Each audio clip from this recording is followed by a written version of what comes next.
नमस्कार रामकृष्णरी. मी ज्ञानेश्वरी गाडगे.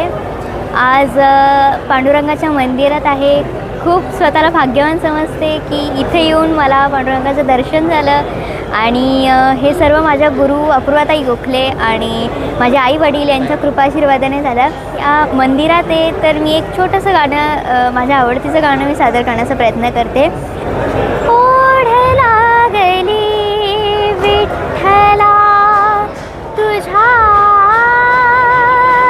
दर्शनाची, लाजवले मन माझे आज भेटायाची, लाजवले मन